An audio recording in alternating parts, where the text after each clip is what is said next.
My favorite lenses among 10,000 couples portraits. So here is what I did.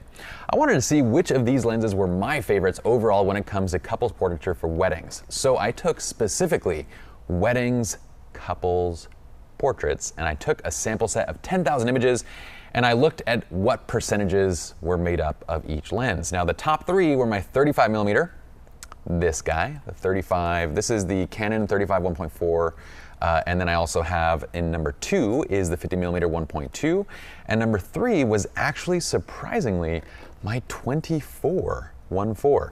Now once again, those of you that know me and know my body of work and education know that we have kind of gone back and forth. I've shot a lot of Sigma, I love their Art Series lenses, and I'm kind of back on Canon right now, and the main reason is because I notice over time I get better autofocus consistency out of my Canon lenses. I love the Sigma Art glass and the quality of it and the price point, everything's amazing there, but these make my life a little bit easier, and so that's why I'm kind of back to Canon right now, because it keeps my image count a little bit lower, actually quite a bit lower, and that keeps post-production a bit quicker and so forth. But still, Sigma has great glass and also bodies like the Canon 5D Mark IV.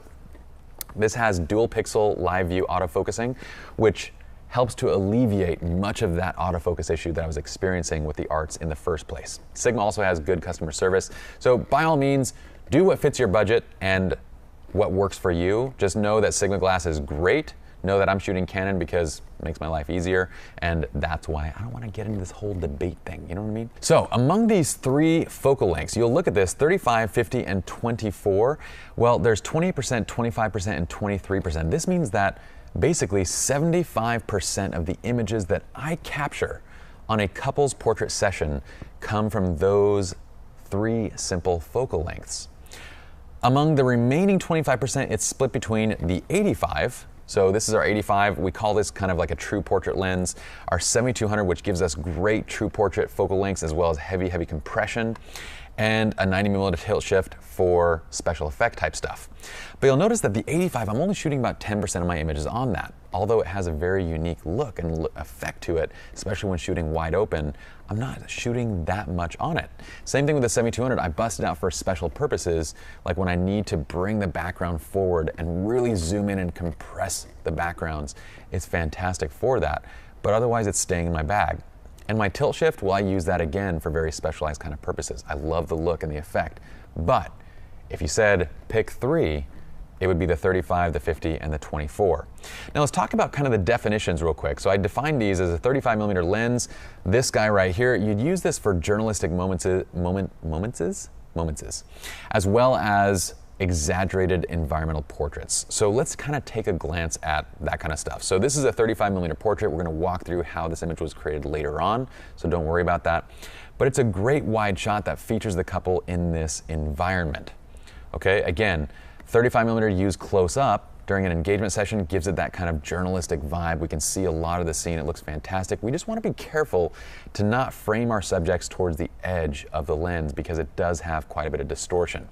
That's where the kind of exaggeration can come into play, because when you're shooting up close, so long as you place your subject towards the center like this image, it does a nice job of exaggerating lines. Those could be lines of a veil around the edges. It could be legs. Like let's say you shoot this as a portrait aspect ratio, right? You shoot this way, and your model, you place the legs as they kind of extend towards the bottom of the frame. It'll actually make legs look longer, and that's what we mean by exaggerated portraits. So it's fantastic for that. Now the 50mm, so this guy. So this guy is fantastic for portraits, environmental portraits. It's kind of that all-around lens that you can get really great effects on. So this is shot just natural light. I think we're using a reflector just as a white reflector bounce, but super simple.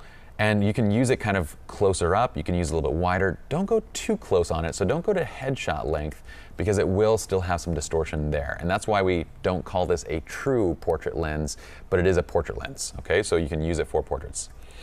The 24. So this guy that's on the lens currently, we call this our environmental portrait lens. Basically, we're shooting those wide environmental landscape type shots. Shots like this, we're gonna again talk about the lighting and how it's set up, but it does a great job of exaggerating the scene and just making it look epic and dramatic, especially when you have a veil drop thrown into it.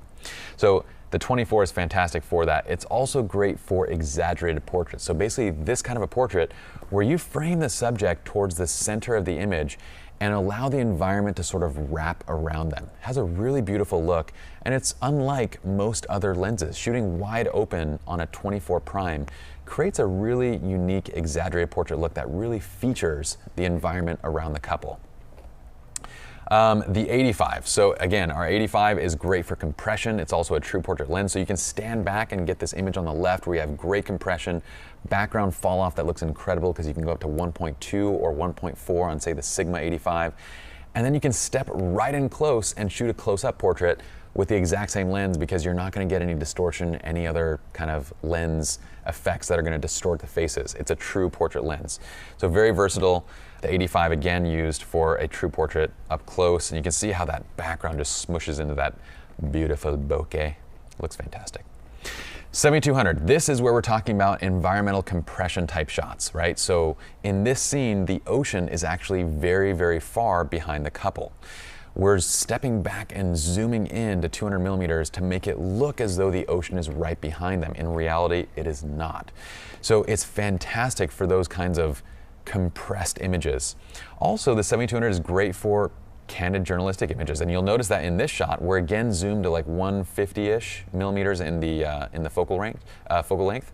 You'll see that they're actually probably like 200 meters in front of this pergola, but it looks like the pergola, or the whatever it's called, pagoda, pergola, same thing. Rotunda, that's what it is. It's a rotunda. The rotunda looks like it's directly behind them, and that's that compression taking effect. As we zoom in, the backgrounds are looking as if they are closer to the subjects. Okay, so really nice effects. And I know what causes compression, guys. Please, please. Let's just all understand that focal length's exaggerated. So the tighter the zoom, the more it exaggerates compression. I know there's no real difference. You can take a picture and zoom in and post. It looks the same. Okay, just calm down. Calm down. Okay, 9mm tilt shift. So exaggerated portraits. The shot on the left, taken in this hallway, it really does a great job of exaggerating these lines and kind of letting everything fall in and out of focus.